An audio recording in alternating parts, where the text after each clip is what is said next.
Assalamualaikum warahmatullahi wabarakatuh. Perkenalkan, nama saya Fadila Yulia Hapsari dari kelompok 6 dengan NIM D021837.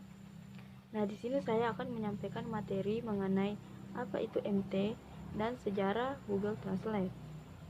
Yang pertama, apa itu MT? MT atau Machine Translation adalah suatu mesin yang bertugas secara otomatis mengkonversi sebuah teks dari satu bahasa ke bahasa yang lain.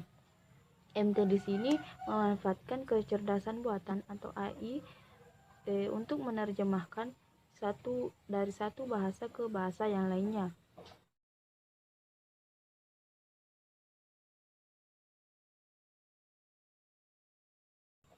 Adapun sejarah Google Translate di sini pertama kali ditemukan pada tahun 2004 yang dimana salah satu pendiri Google, Sergey Brin, mendapatkan surat dari seorang fans, tapi surat tersebut menggunakan bahasa Korea, sehingga Brin harus menerjemahkan terlebih dahulu surat tersebut dengan menggunakan mesin penerjemah yang dia punya.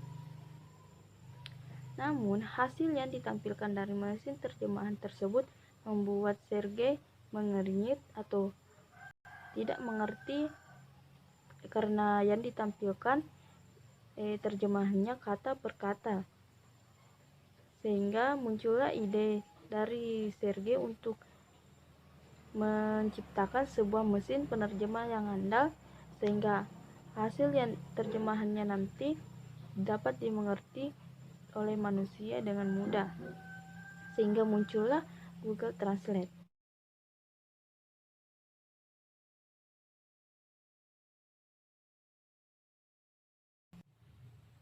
Google di sini melakukan penerjemahan dengan pendekatan yang disebut dengan penerjemahan berdasar statistik. Penerjemahan ini merupakan hasil penelitian dari Franz Joseph Och yang dimana telah memenangkan kontes DARPA pada tahun 2003 untuk kecepatan mesin terjemahan.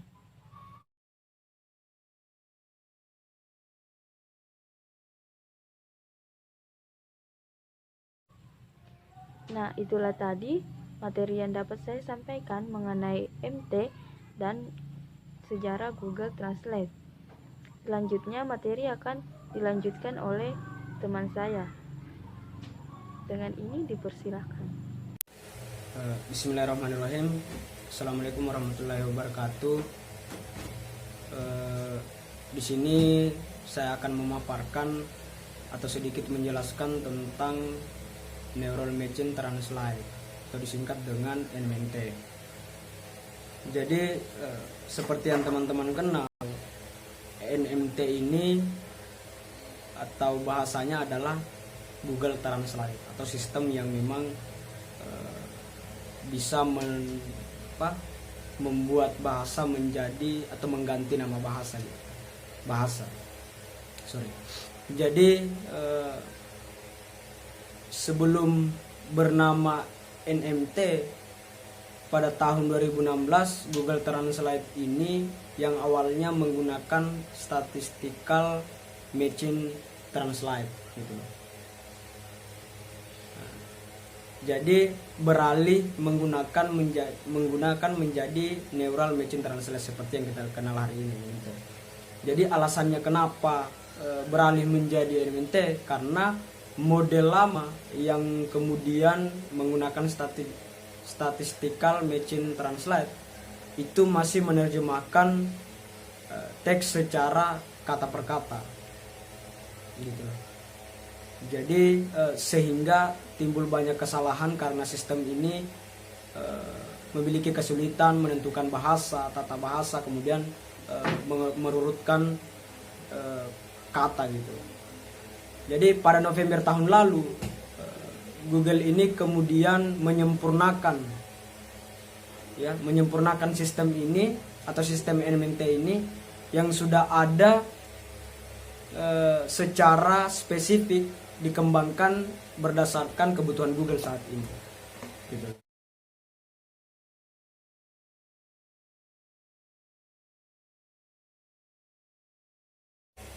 Kemudian ada cara kerja NMT. Jadi cara kerja NMT ini pada dasarnya NMT menggunakan neural network untuk melakukan machine translate. Sistem neural network ini dapat dilatih untuk mengenali pola dalam data.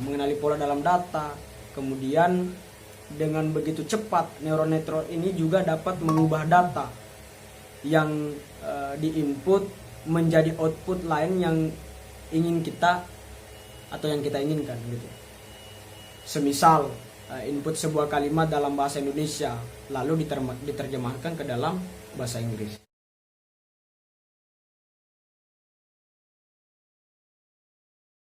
Kemudian kita beralih ke mekanisme dalam NMT atau cara kerjanya bagaimana. Mekanisme dalam NMT ini ada 3. Yang pertama adalah cara kerjanya meniru pada bagaimana kita memperhatikan ciri-ciri visual khas di area sebuah gambar, ya kan, atau menghubungkan kata-kata menjadi sebuah kalimat gitu. Kemudian yang kedua, kata-kata pada sebuah kalimat akan mendapatkan rating atau nilai gitu kan, untuk menunjukkan sekuat apa hubungannya dengan kata atau kalimat-kalimat yang lain gitu. Kemudian yang ketiga, misalnya kata makan semisal toh memiliki relasi yang sangat dekat dengan nasi semisal. Jadi ini contoh untuk menggunakan sistem ini dikaitkan atau dikatakan sebagai area yang memiliki hangout atau yang memiliki peringkat nilai dan lain sebagainya. Jadi begitulah cara kerja Google Translate hari ini.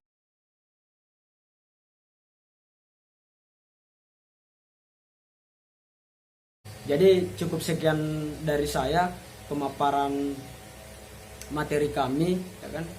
Assalamualaikum warahmatullahi wabarakatuh. Di sini saya akan melanjutkan materi yang telah dijelaskan oleh partner saya. Sebagaimana yang telah dijelaskan tadi mengenai definisi itu sendiri.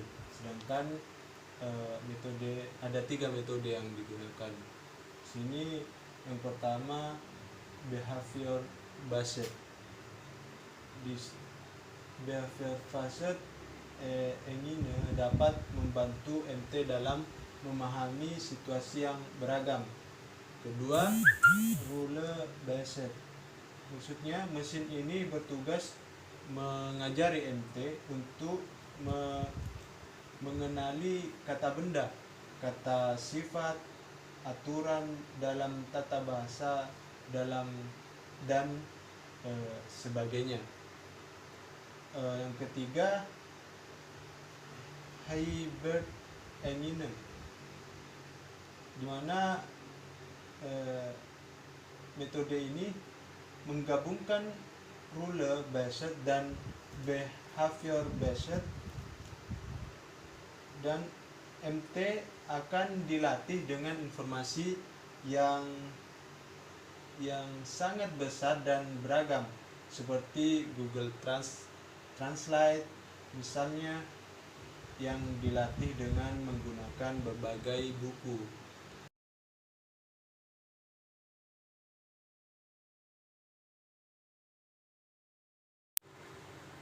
Sini apakah mekanisme translation sudah cukup sempurna?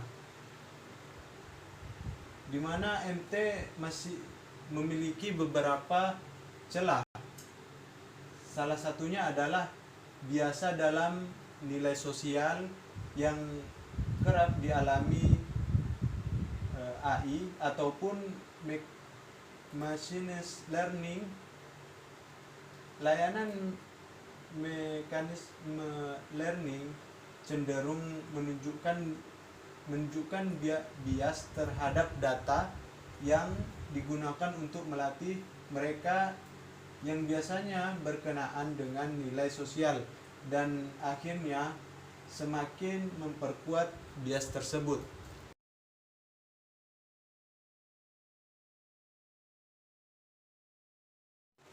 Contoh klasiknya yang sering ditemui adalah dalam beberapa bahasa kebanyakan kata dokter merujuk pada laki-laki, sementara perawat merujuk kepada perempuan. Hal ini bagi sebagian kalangan seakan-akan menunjukkan sebuah stereotipe, bahkan dokter pasti laki-laki dan perawat pasti perempuan, begitu.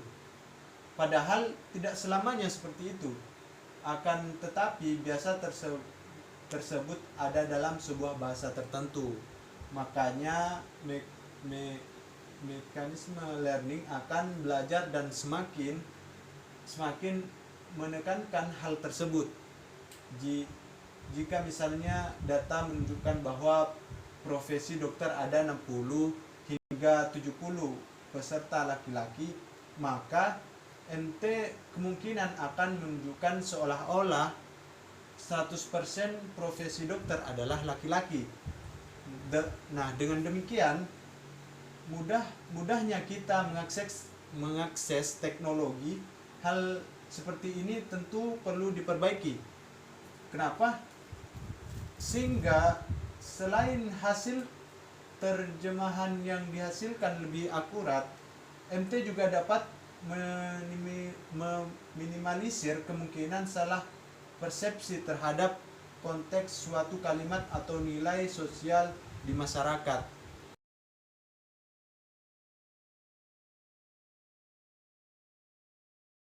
Jadi untuk lebih jelasnya lagi, teman-teman mungkin bisa bertanya apa-apa saja yang teman-teman belum pahami di dalam Google Translate ini. Ya kan, saya sudah bahas sejarah, cara kerja, kemudian mekanisme di dalam NMT ini. Jadi cukup sekian dari saya pemaparan materi kami, ya kan. Saya tutup dengan wabillahi taufiq wal hidayah. Wassalamualaikum warahmatullahi wabarakatuh.